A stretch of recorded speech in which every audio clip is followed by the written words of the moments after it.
Welcome, Luigi, to this interview. It's my pleasure to be on the interviewer side of things. I'm Samara Fatak at UC Irvine in the Blumberg Laboratory.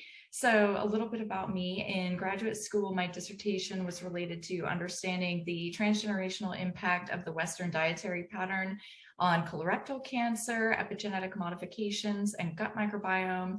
And I now work on understanding how environmental obesogens in our diet and environment, also in some of the packaging of our convenience foods, also ultimately impact our health outcome in terms of metabolic syndrome.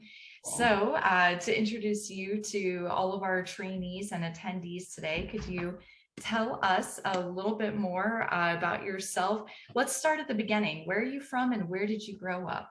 Yeah, sure. So I'm currently in Los Angeles, and I'm a native of Southern California, Los Angeles. In fact, I grew up in a part of LA called Mid-City. It's literally in the center of Los Angeles. If anyone knows LA, anyone's tuned in, sort of like the Olympic and La Brea area. And now I'm sort of, all grown up, married with two children, and I live near sort of near the Hollywood sign, near the observatory. So LA native, been here all my life, except for the 4 years that I went to medical school in New York. I was in Manhattan at Mount Sinai, and we can talk about that later. So yeah, born and raised, I'm of mixed heritage. So I'm half Italian and half African-American. My dad was from a town, both my parents have passed on, but my dad was from a town called Venice, Italy, right outside Venice, called Cevignano. And my mom was from Philadelphia, Pennsylvania. And so they moved out here to Los Angeles, raised myself and my brother. And so I'm a big advocate and lover of Los Angeles and Southern Cal. So that's kind of like where I'm from and where I've been most of my life. Perfect. Thanks. Yes, your love of LA definitely comes through. And I spent some time in Philadelphia myself. So that's always cool to hear. Yeah, it's definitely a unique place as well. So what first got you interested in nutrition or even just science in general? Yeah, it's a great question because being a local guy, went to high school and college and went to UCLA. It's, big public university. The UC system. And, it's always interesting. It's kind of challenging trying to find your way if you're at a big school. And I was always kind of a hustler when I was in college. I was always looking for opportunities. I didn't have a lot of money. So I was always, looking for a job, but also looking for a job where I would get some sort of valuable experience. And a lot of the times I had to volunteer. So I had to work in food service, let's say in the hospital. I was always gravitating towards the hospital because I was interested in areas of sort of helping people. So human health was my thing. At least that's what I believed at the time, and it turned out to be true. But so in terms of like science and nutrition, I was on the track team and the cross country team in high school, and then I walked on the team at UCLA. UCLA is like a really good school in football, basketball, and track. So I was really good in high school, but really good in high school doesn't mean anything at UCLA. So you go there and you're basically just the average person on the track team. But working, in intercollegiate sport, you meet a lot of people who are super competitive in sports and who are looking for aids, ergogenic aids. And this is where your question on sort of nutrition and science comes in. So at the time, this is 1987. I'm currently 52. So this is 87, 88.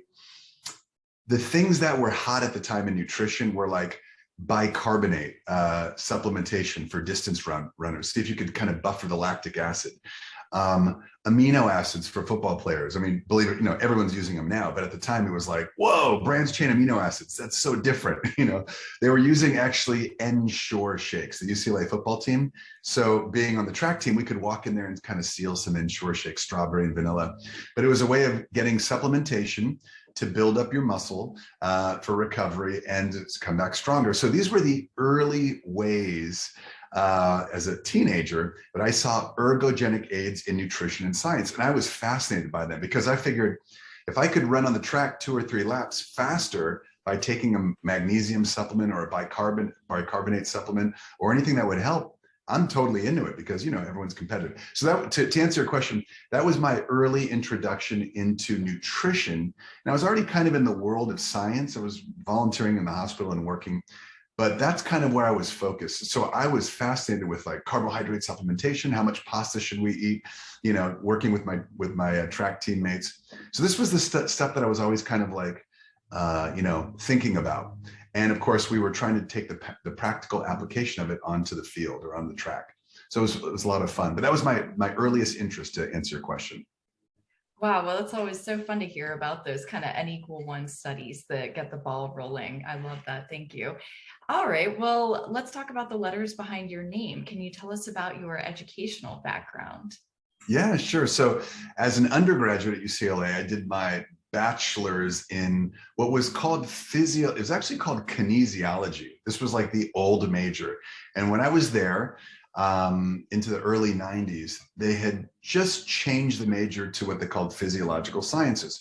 So it was becoming more sort of neurological sciences based. They really wanted to make it more of like, they wanted to move away from like exercise and physical therapy into more medicine and neurophysiology, which I think was kind of, is what UCLA did. But I thought it was kind of a mistake because a lot of the excitement was in movement, physical therapy, and you had a whole range of people from athletic trainers to people interested in dance and movement. So it was true kinesiology. That's sort of like how I sort of cut my teeth on those professors teaching me like you learn, you learn gross anatomy, then you move into, musculoskeletal function of the body.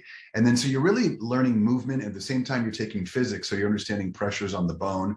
And this was kind of like really cool to me, not only for an athlete who may get a fracture, but for someone who is interested in all types of, whatever, maybe physiology and physiologic movements. So this was kind of the early training. And so I graduated my bachelor's in physiology. I wasn't interested in going to medicine at the time. Two of my best friends from high school were like, I'm going to be ER doctors. I'm going to be a surgeon. I was not at all interested in that. I wanted to do physical therapy. And that's why the bachelor's in kines was really cool, in kinesiology. So after I finished my bachelor's, there was a guy on the track team who was pre-med, and he was like, dude, it's great that you want to become a physical therapist, but have you ever considered physiatry? I'd never heard of physiatry as a profession in medicine. And he told me, you basically go to medical school, you become sort of similar to what a physical therapist does, but you're a physician and you're writing for, let's say, spinal cord injury rehab. And so this was a whole new area that opened up my brain. I was like, wow, I'd never heard of this before. So that took me down a whole new track. I started looking at physiatry and how to get into it. And most of the programs were in the East Coast and the Midwest.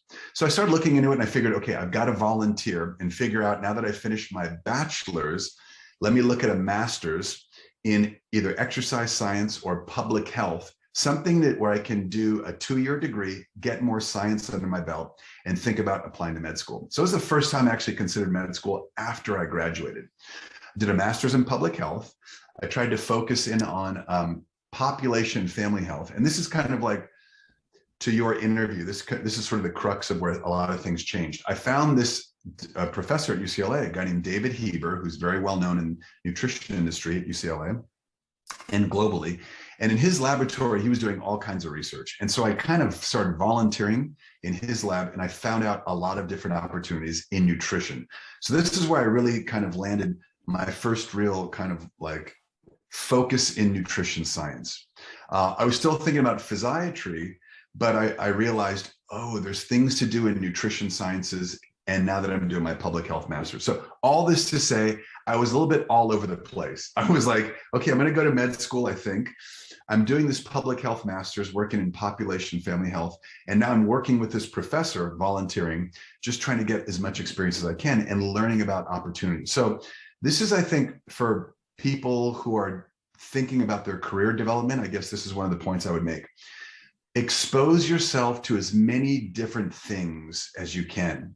I didn't, like I said, I was working in the kitchen at UCLA, started working in the physical therapy area, but I would volunteer in an exercise physiology lab. I volunteered in a respiratory therapy lab. I would do anything I could to get experience, because one of the wonderful things of being a student, a graduate student, or even a young professional If you give free services because people need help, then you can, even if it's 2 to 4 hours a week, you can learn something really valuable from whoever that mentor may be. So one of the things I would say a takeaway is think about giving of yourself to gain some experience. And if you have that opportunity, just sometimes I just knock down doors in laboratories in the hospital and say, hey, I noticed you do exercise phys here. Could I come in could I clean your equipment? And could you teach me stuff? So be bold, just go for it. And that's what I did quite a bit of the time. So bachelor's, master's in public health, and then I went off to medical school. I don't know if you want to talk about that separately. Sure. Well, thank you so much. It's so interesting. I love the background information that super successful people don't always have everything pre-planned. Sometimes it is just following the journey, seeing where it takes you. And I love the advice to expose yourself to many different things and keep an open mind. I think that's really important for those of us trainees who feel a little uncertain at times. Yeah, so I would love to hear more about your MD as you kind of wrapped that up and moved into your postdoctoral training experience. Sure. Yeah. So I moved to New York. I really wanted to move away, and I really wanted to go to the East Coast. So, and I hadn't visited the East Coast much. During my master's program, I went to the Southeast, I went to the Northeast, saw Atlanta, saw Boston, really loved the DC, Maryland area. So I really wanted to go to the University of Maryland at Baltimore. By the way, Mount Sinai is a great school where I ended up going, fantastic school, but I just fell in love with Maryland. And I was so hoping I would get in there. I didn't get in. And so, but I knew, okay, I want to be close to that hub, that area. It was Philadelphia, DC, Maryland, New York, New Jersey, Connecticut, that whole sort of the tri-state area going down into DC, Maryland. So New York is where I chose. And when I got there, I'm so happy I had chosen that place. Now it was super cold for me, California guy. I moved out there. It was like the worst snowstorm in 70 years. This was 1995. I'll never forget. I didn't have a jacket. I didn't have any, snow boots. I didn't know what those were because, growing up in LA, you don't need boots. But the experience was just unbelievable. It was an incredible thing. And you find that going to, I don't know if there's a lot of California folks who tune into this. I know you're in the Irvine family. But for those of you who are in the Southern California, Texas area, there is a whole other world out on the East Coast. A lot of, the Rutgers, the Princetons, the Amherst colleges, schools at Duke, schools I'd never heard of when I was in high school. And learning from these individuals was like a whole new thing. The change of seasons, they play lacrosse and rugby, and they don't do track. It's really interesting. They do indoor track. So the exposure to different lifestyles, different cultures. New York was a beautiful blend of different cultures. You have Jewish, Jamaican, Chinese, Puerto Rican, everything African. It is just the most incredible melting pot. So what I really enjoyed about New York was not just the sciences, and I'll talk a little bit about Mount Sinai, but it was really the blend of cultures. So I moved into student housing in New York City. I won't make the story super long. But I lived right across the street from the hospital. So they have, and that's a kind of a cool area of town. It's on 96, right off the Central Park West. So you're right off Central Park. You get to, go to the park and go running every day. But all the student activities are on the 13th and 14th floor. So you're literally in your gross anatomy lab with a view of Manhattan. It's incredible. It was a great place to study. It was very intense. Medical school was intense. But not as intense as some other programs. I found out the students at Cornell and NYU were in class far more than we were. So, for those of you who are considering different careers, a master's, a PhD, whatever it may be, or just advanced learning, make sure you talk to the students in that program and find out what their lifestyle is like. Find out the types of, hours they spend in the library and the laboratory with their professor, with their mentor. Really important stuff. And that's what students, I didn't know about that, but I did that in my interview process, and I started talking to folks, and I found out the quality of life was great. So all that to say that Mount Sinai quality of life was terrific, especially for a new guy in New York City like me. It was really refreshing because I could, go out and jump on the subway and check out places. But I guess a note to those tuning in, if you're thinking about advancing your career, call the people, email the people there and ask them, what's your life like in Texas? What's your life like in Michigan? What are you doing in Irvine? So whatever it may be, I would say, try and find out about it. Anyway, so I finished my medical school training. I applied to residency in family medicine, and I looked only at Southern California programs. I got placed in the LA County system. It was actually at Martin Luther King Hospital where I did my internship.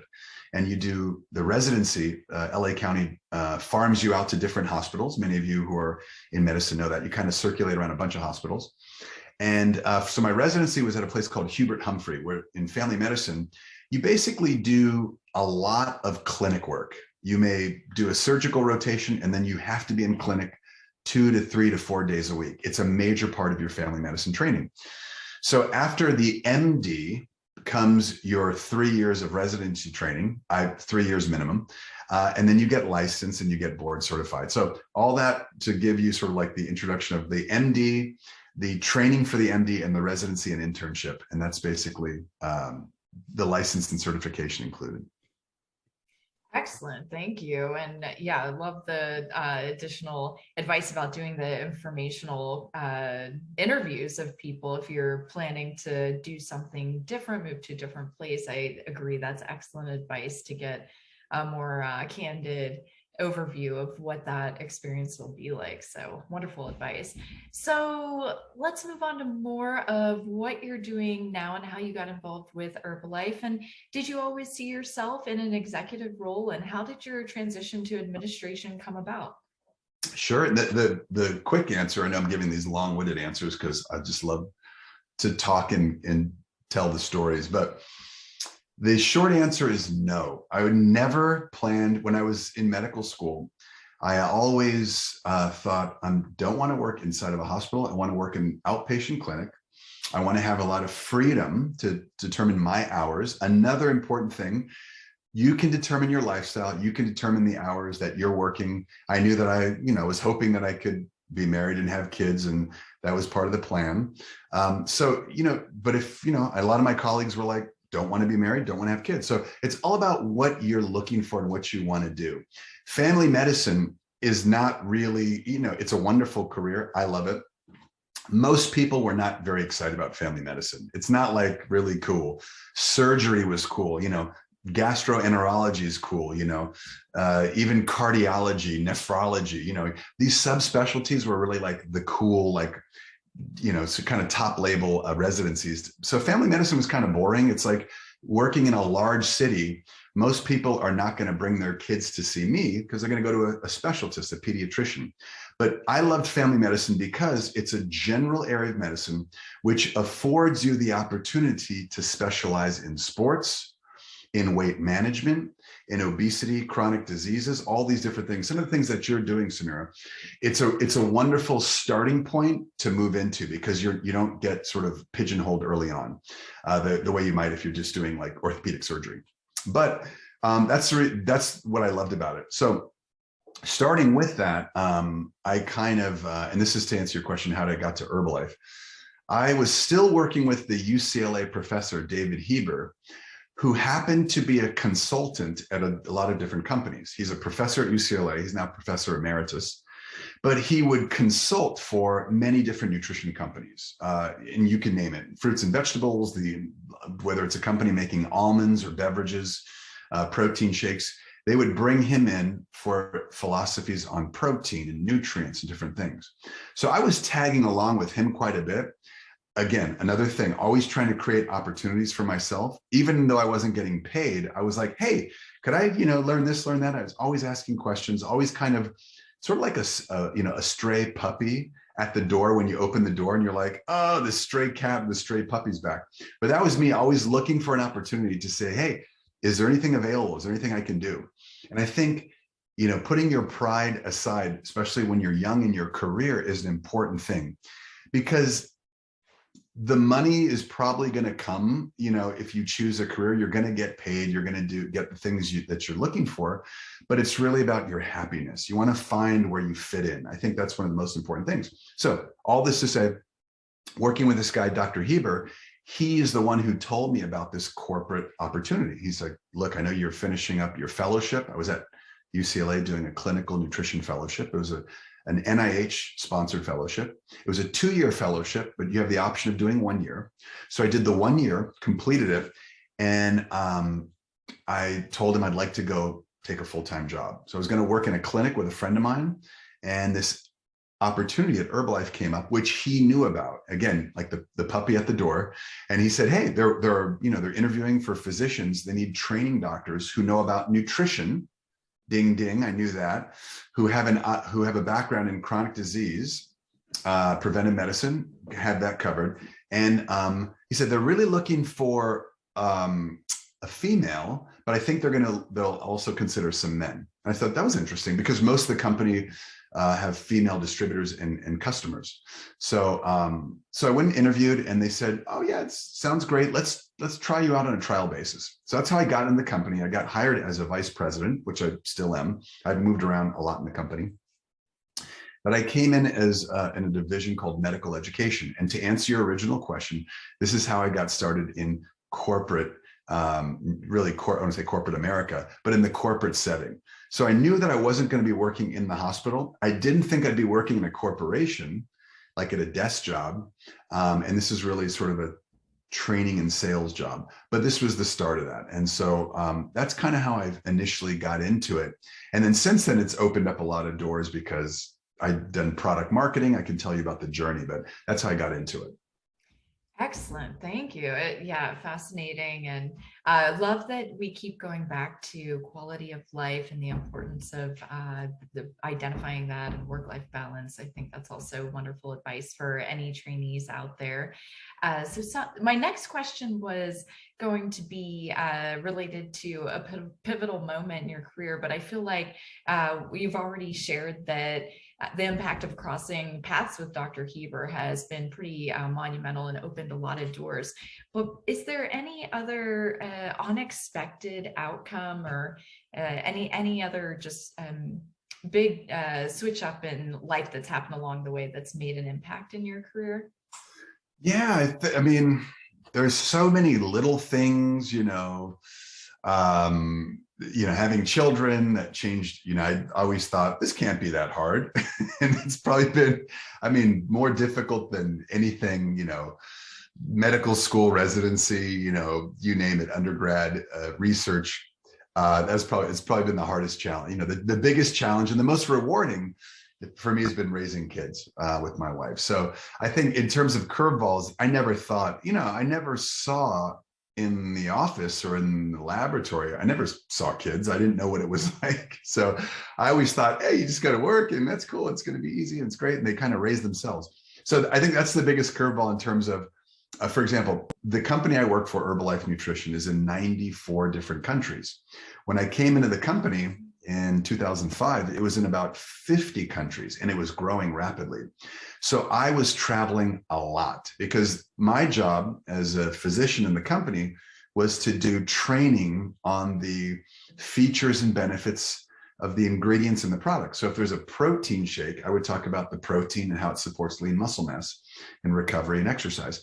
If there's a fish oil, I talk about the omega-3 benefits and how it affects the cardiovascular system. So lots of different sort of botanical nutrients that I train on, but they would literally send me around the world. I've been around the world, I don't know how many times.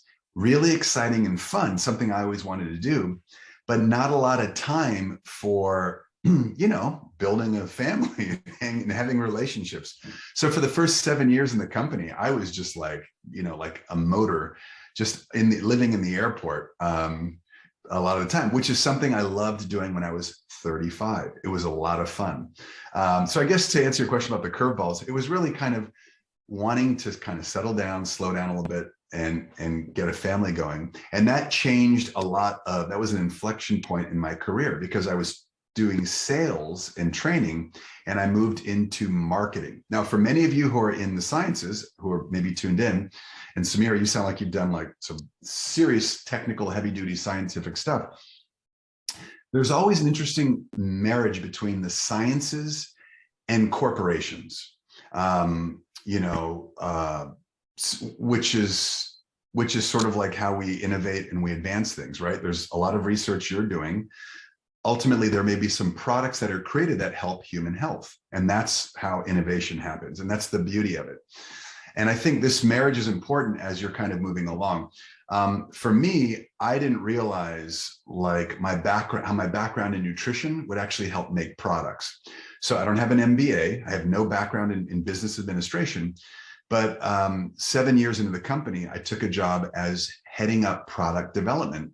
Now I had mentors who taught me supply chain and packaging and licensing and how to make a product and how to make a protein shake and how to make a fish oil and how you order gelatin capsules.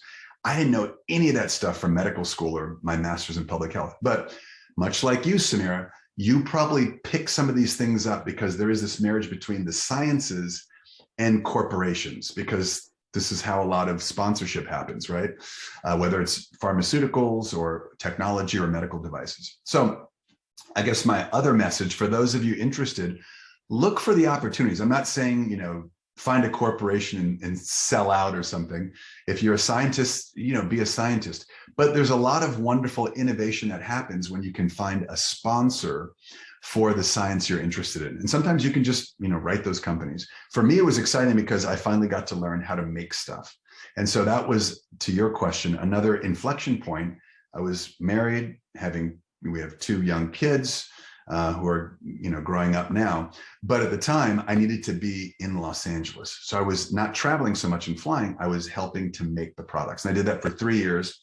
Then when the kids were a little bit older, then I got to go back into training and traveling. So Tian, that was your question about what inflection points happened. That was probably the biggest thing in terms of my professional career. Excellent. Thank you for sharing so many of your personal details as well. It's always really informative and interesting to hear on the other end for us trainees out there. So talking about the science, so I've been reading through your publications, including some of your early work on sibutramine. I hope that I'm pronouncing that correctly. Oh, yeah. And this drug has such an interesting story. So I was wondering if you could tell us more about your experience. Sure, absolutely. Well, so I'm guessing many of the folks who tune in, who are involved in nutrition and whatever that, any area of the umbrella in nutrition, you're probably dealing with chronic diseases, obesity, hypertension, diabetes, you name it, cardiovascular disease. But when you think about just the umbrella of obesity, and this is something that Dr. Heber was trying to tackle at UCLA. He was really an oncologist, like a cancer doctor, but so much of cancer is related to chronic disease through obesity and overweight. So to answer this point about sibutramine, which is called Meridia, that was the sort of like the trade name, Meridia drug. This, during the time that I was in training with Dr. Heber at UCLA, and this is again that marriage of science and companies, pharmaceuticals, there were a lot of companies trying to figure out how to tackle the obesity epidemic. In fact, you're probably too young for this, Samira, but years ago, there was a drug called fen-phen. You may have heard about it in history books. It was phentermine and dexphenfluramine. The dexphenfluramine was outlawed because it was found to have some valvular heart issues, but the phentermine is still used. And many of these drugs, and I'm going to get to sibutramine, but many of these drugs are reuptake inhibitors. They're central nervous system acting agents. They work on serotonin or norepinephrine, and they, reuptake inhibit those so that you feel more satiety, you feel more energy. Let's say when you're on a calorie controlled program. So we were looking for, I won't say the magic bullet, but we were looking for different types of therapies that could help with overweight, morbidly obese individuals, and people who have these comorbidities. Because if you can get somebody, and you probably know this, Samira, if you can get somebody down 5-10% of their body weight, their blood sugar improves, their blood pressure improves. You take so much of a load off of these other sort of comorbidities. So to answer your question, sibutramine, which is we called Meridia at the time, the research was on, can this reuptake inhibitor, it's a serotonin and norepinephrine reuptake inhibitor, could it help with weight loss? And it did. And it wasn't huge, but people would lose about 10 pounds relative to control patients. And it was an effective drug, and I think it's still sold today. I haven't looked into it. But the point is, during that time, we were trying everything. Prozac, Celexa, Zoloft, which are typically sort of antidepressants, those were being used because they're reuptake inhibitors, and those are very effective for weight management as well. The fen-phen was kind of being outlawed. So we were looking for other things that could work to help people bridge the gap when they first are starting to lose weight. So it was an exciting time. This is kind of like a lot of the research that we did. And of course, I was one of many laboratory students running around who just wanted to get some research going. And, when there's a big professor publishing, they'll put, 5 or 6 names on there. So I wasn't like the lead author, but it was fun being involved, working with those patients, doing measurements, doing a follow-up for people in a cohort and seeing the results, seeing real efficacy of that medication. So it was pretty cool. Excellent. Well, thank you so much for sharing that interesting and relevant experience. I know as trainees, sometimes we do a lot of different experiments. We get results that don't always support our hypothesis. And it's always great to think about, how there's great value in learning from every different experience. So moving on to something else that you do, which is instruct a course, a course series titled Principles of Sustainability at UCLA.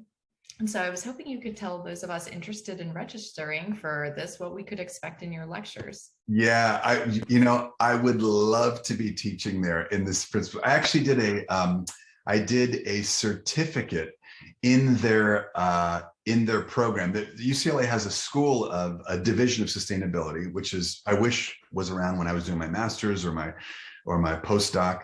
But it's a new area of their school, and it's really, I don't know if it's part of their environmental health sciences division, but it's kind of the South Campus for those UCLA folks who may tune in. But very exciting, and they have a wonderful sort of chief sustainability officer for the entire campus of UCLA. Her name escapes me right now, but I can find it at some point and send it to you, Samir, for a later reference. But what's really cool is whether it's the police department, the system of plumbing and irrigation at UCLA, because UCLA is this massive campus, everyone has some sort of network in the world of sustainability, whether it's turning off the lights, saving water, figuring out how to improve traffic or get people to cut down on carbon emissions when they're carpooling. So the person who directs these courses is the chief sustainability officer at UCLA. And I actually took a 2 years of courses with them, and you get a certificate if you're interested in sustainability. The reason why I did that coursework and got involved in it, and I would like to teach it, is because, and again, this is many of the folks tuned in, sustainability is everywhere now. It's on campuses and it's in corporations. And I think it's going to be very important clearly for our future on this planet. But it's going to be important in the future studies of whatever you're doing. I mean, they're looking at, I know you're working in epigenetics and you talked about microbiome. There's a tremendous amount of research looking at, as you know, the microbiome and sort of species of different genes and how they help with, let me not get too technical, but basically the blend of how things like epigenetics and sustainability can come together.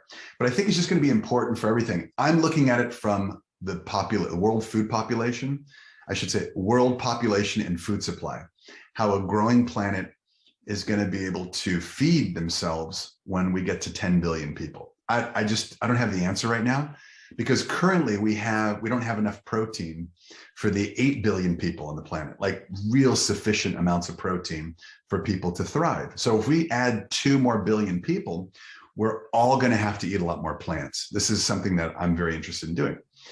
So I think we should have a lot more plant-based products. And this is why I think companies like ours or any other companies, even, Impossible Burgers, all these plant-based foods are going to be crucial for the survival of humans on Earth and thriving of humans on Earth. So I got into sustainability for that reason, because I keep thinking, oh my gosh, we're running out of steaks and lamb chops and, and pork chops and chicken. We're not going to have enough to feed 10 billion people. It's just not going to be sustainable. So that's sort of what got me very interested in. And I was teaching a course at UCLA with Dr. Heber. I was a guest lecturer in his class in Principles of Nutrition for undergraduates. And I'm not doing that in the last couple of years. He still teaches that course, and I may jump in the future.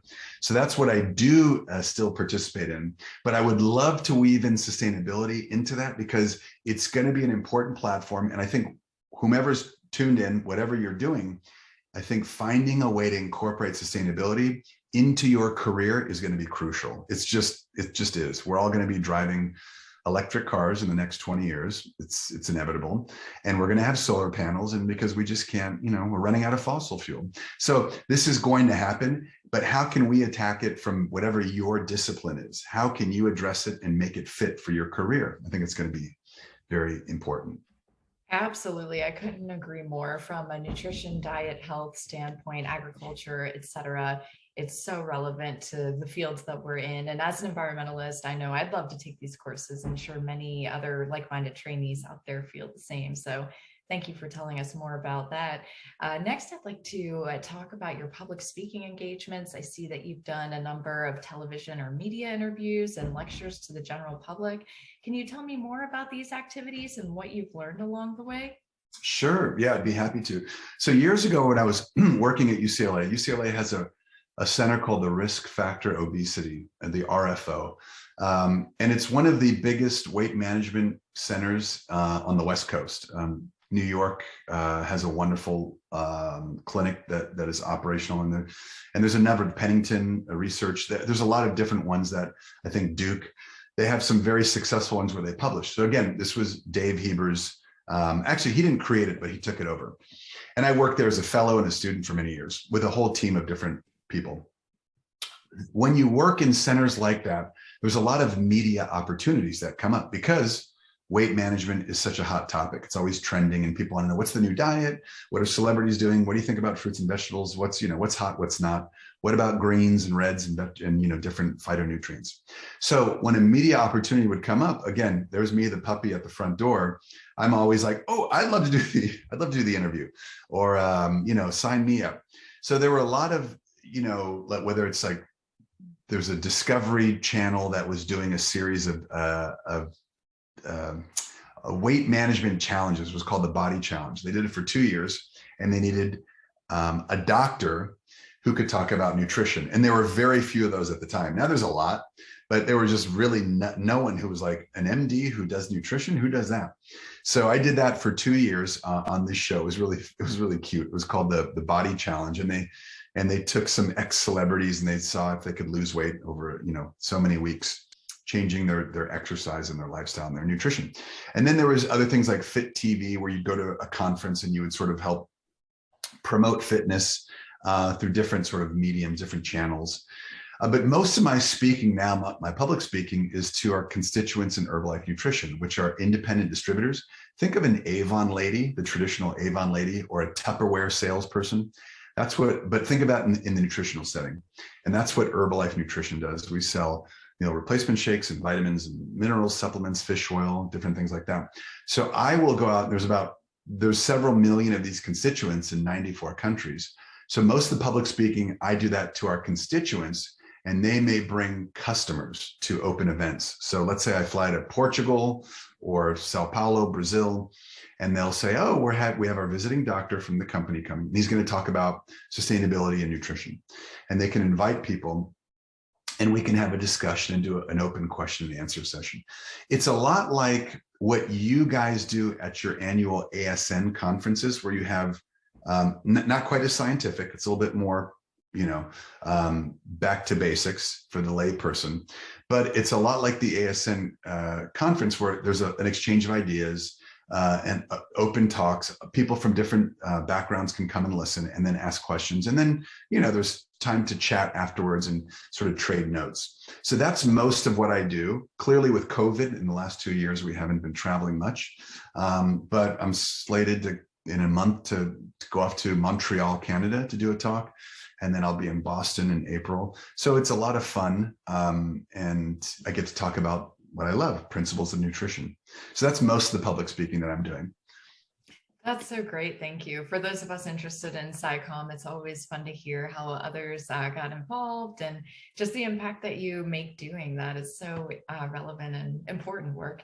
All right, so transitioning to your involvement with the American Society for Nutrition, when did you become a member and which GEMs or groups engaging members are you part of? So yeah, so Herbalife as a corporation. So I came in the company 2005, and we've had a long history. The corporation has had a wonderful relationship with ASN. Now, clearly, many corporations will support ASN, and this goes back to what we were just talking about, sponsoring a symposia. And this is the wonderful thing, again, the marriage of science and corporate America, right? Or corporations, because there's a lot of international organizations.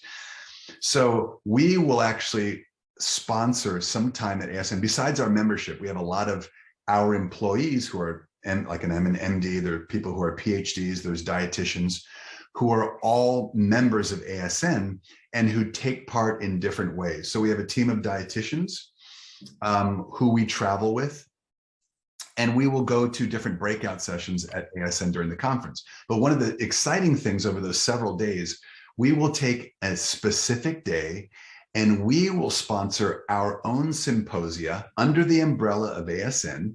And it's, and this year we're actually doing sustainability. And it's Dr. David Heber, the guy I keep talking about. He's going to be speaking. He has the, I want to say, the chair of the School of Public Health at Harvard, Dr. Hu, I think his name is Dr. Hu, who is coming to speak on sustainability and nutrition. So that's going to be exciting. He has a guy named Dr. Andrew Drunowski, I believe, who is very well known in sort of food and sustainability. He's really big in figuring out sort of like these food deserts. He's well known for charting food deserts around the world, whether it's in Paris or San Diego. He can figure out, where fast food liquor stores are and where good, wholesome fruits and vegetables can be found. And so he tracks food deserts, and he's a real brilliant guy. So there's going to be a really interesting forum on sustainability in nutrition in the future of food. So we're sponsoring that as a corporation. We have independent professors coming to speak, and it's all under the umbrella of ASN. So to your question, it's a real exciting and innovative way for those of us who are now in the industry to get back into a setting with scientists like yourself, spend some time with the real researchers, even though we're doing more of, like we're selling products, but we still love basic science and we love research and we love hearing where this marriage can take, the future of food or the future of human health.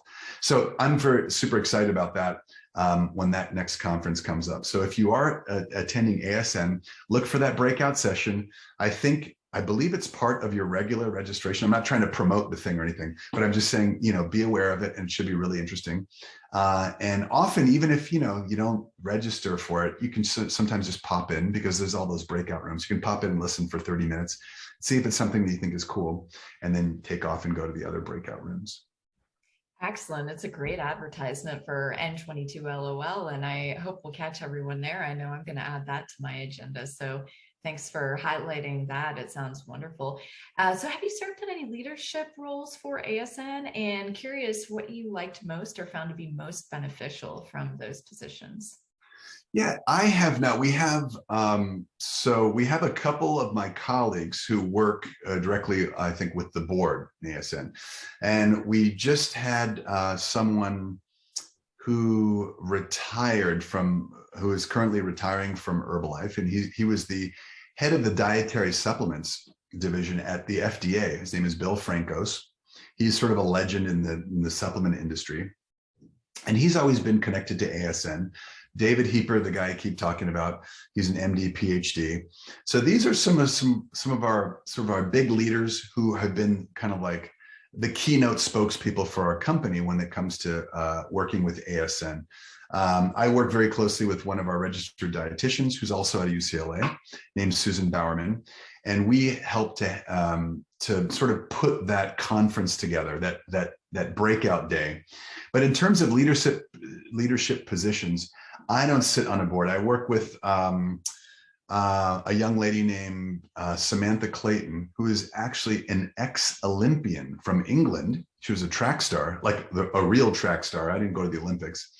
And she is a vice president in the company of our sports sciences and fitnesses. And I think she sits on the ASN board as a division of, I believe this is true. You know what? I may have that wrong. So, but my point is that whether it's Susan, Samantha, Dave Heber, or Bill Frankos, we're all a team who work together on putting some of these together. But in terms of leadership, it's usually some of the folks that you work with directly in our corporation who are in, let's say, government affairs, who really like to partner with some of the leaders in ASN, like Griff and some of the other folks in the family of ASN.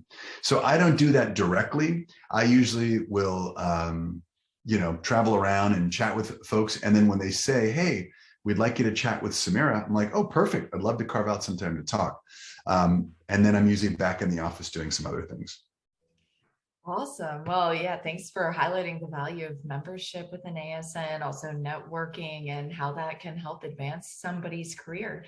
All right, so moving on, I wanted to talk about some of the fun personal questions. So you've already alluded a little bit to some of your hobbies with sports. Would you like to tell us more about that? Sure, absolutely. Well, I've been a runner all my life, and I still am. I mean, I worked out today for like 2 hours. So since I was like 13 years of age, I've always been an athlete. I think whatever career that you or your colleagues are involved in, I'm speaking to anyone who may be tuned in, I think physical activity is such an important thing. Not only for just, overall health, but also for well-being, for stress management, for good sleep, all these things that we kind of knew about 20 years ago, but now there's real science behind it. There's a wonderful professor that we've worked with, who's also probably, I'm sure he's been involved in ASN for years. His name is Bill Evans. He's a big exercise physiology guy. He used to run the aging center at Duke University, and he's moved around the country quite a bit. And Bill Evans presented some research once to us, and I'll never forget. He said simply walking 30 minutes a day, this was at the time 30 minutes, now it's an hour, but walking 30 minutes a day is the most powerful predictor of lowering all-cause mortality, whether it's cancer, diabetes, stroke. It was unbelievable. It wasn't about, smoking cessation is important, cutting the fat in your diet, saturated fats, but he said walking blows everything away. And I couldn't believe it until that research continues to sort of reinforce itself. So things like that are really important in terms of physical activity. So I have a very passionate sort of outlook and approach when it comes to exercise. When I was a doctor seeing patients in the clinic, it didn't matter if you were able-bodied or if you were in a wheelchair. Everybody got the exercise lecture from me, because it's a weight management clinic, but I always talked about, it's not about your food only, it's about what are you doing, carving out time in your day for physical activity. So it's something I do with my friends and my family, and I try and do at work as well. And it's something I love. And plus, it just makes me feel good. And it goes back to my teenage years when I was trying to figure out eating the right amount of pasta to recover from a jog or run, having the right amount of whatever supplement to help my muscles feel less sore. So I'm still curious about all that stuff. I try and stay interested in that area. So to your question, yeah, it's a passion of mine. I'm not hardcore like a bodybuilder. I'm not that intense about it, and if you are, that's great. But I do it consistently. I just keep sort of one step in front of the other. Every day, even when I don't want to work out, I just go for it and keep doing it. So I think that's an important message for everybody. Yeah, absolutely. And just your lifelong interest. We're all students for life, I feel, always learning what's the newest information out there. And thanks for sharing that with all of us. So this is another fun question. If you could try a new career tomorrow, what would that be? For years, I would say, if I could, I always wanted to open up my own, I was going to call it a shake shop where I blend up protein shakes with lots of fruits and vegetables, with a physical therapy clinic where you can kind of chill out and stretch and maybe do some yoga. And if you have any aches and pains, you can get worked on by a therapist, and then sort of like a meditation center. So I always wanted to have a holistic place, a physical location where people could come and they could eat or drink. They could exercise, rehab, and also find a quiet space and learn, because I like to teach. I like to train on different things. So this was always sort of like my dream. I always thought, man, if I could, and I never took that, I've been in this corporation 16 years and it's a wonderful job. And, I have benefits for my kids and medical and dental and vision, all that stuff. But if I was really going to take a leap of faith later on in my career, I would love to open my own place and do that. And in LA, it's always challenging. As you know, you're in Irvine. So same situation, but that's really been a sort of like a dream of mine. If I could, I would love to have a place, because I'm really into those specific things. And so every day I would wake up super excited about going to work, because those are the things I would love to do. Not that I don't love doing everything I do now, but sometimes, you're in the office and you're like, oh, geez, this is not fun. But that's with any job. So to answer your question, yeah, something like this, I don't know, this multi-variety kind of place where I could do my shakes, my physical therapy, and some training would be really cool. That's so cool. I love that. And we can tell that you love your job and everything you do, but it's so fun to hear, picking your most favorite components of all of that and kind of combining it together into something new and wonderful. All right. So as we wrap things up, though, my final question I always have to ask, we work in food, diet, nutrition, etc. So what is your favorite food or recipe? Oh, wow. Well, I have to say, it's funny. Yesterday, my kids were asking me what sweet tooth means. My daughter's 8, my son's 6.5. And it's funny because I was trying to explain, well, sweet tooth is what daddy has, because I love ice cream and chocolate and, different types of candy. So I love sweets. I'm not like I love pizza and pasta and you name it. I'm half Italian. And so I'll eat just about anything. My wife is Mexican American. So we have a variety of different foods in our household all the time. Probably my favorite food, though, if I look at my entire life, has been, and this is going to sound so boring, pasta. Pasta not only, and I know for some of the dietitians out there, they're like, no, not pasta, too many carbohydrates. But I just enjoy pasta because, and by the way, I try different types of pasta, gluten-free pasta. We've got gluten-free and gluten-containing pasta in the house. And my kids eat that as well. But mostly because I try and stay active every single day. It's very affordable for those people who, when I remember my student days, that's all I ate was pasta over and over. When it wasn't ramen, it was pasta. I know a lot of the students can identify with that. And, there's enough nutrition. There's some protein, there's some carbs, there's a little fiber in there. And then you can mix things in there. You can put vegetables and broccoli and tomato sauce on there so you get some phytonutrients. So if I was going to say my one thing, like if I was on a desolate, deserted island and I can only choose one food to make every day, it would probably be pasta. So that would be my answer. Now, like I said, I have a sweet tooth. So, here in Los Angeles, we have this company called See's, S-E-E-S, See's Candy, which are these little boxes of chocolate, and they're so good. So that's also that's my vice, lots of sweets and ice cream. But in terms of like a staple of my diet, it's probably the pasta. So I love that. Thank you. Yeah, it's such a universal food. You're right. I mean, you can many different cultures incorporate pasta to in some way or another, different sauces, etc. So much you can do with it. That's super fun. Awesome. Well, it was truly a pleasure to interview you today. It was so fun to hear your responses, and thank you for being so candid in some parts, providing us more of your personal experience. I know that's always really fun and informative for those of us trainees to see, that you're just a regular person at the end of the day. And then you also shared all of your success with us as well. So thank you very much.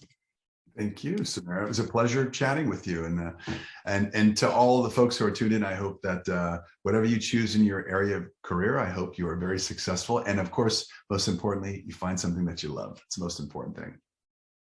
Wonderful. Thank you for those final words of advice. And with that, I think that we have covered. Is there anything else that you would like to add in that we didn't get to today? I think, I don't know, that was so exciting. I feel like we covered so many different aspects. You're a fantastic presenter and your questions are on point. I would just say, again, as another pitch to anyone who is coming to ASN, stop by and, meet some of those speakers, whether it's a professor from Harvard or Dr. Drunowski or Dr. Heber, the guy I keep talking about, or myself. A lot of us will be there. Stay curious, ask questions, find out what you may or may not be interested in, and just keep plugging along. So hopefully we'll see many of your colleagues at that ASN conference.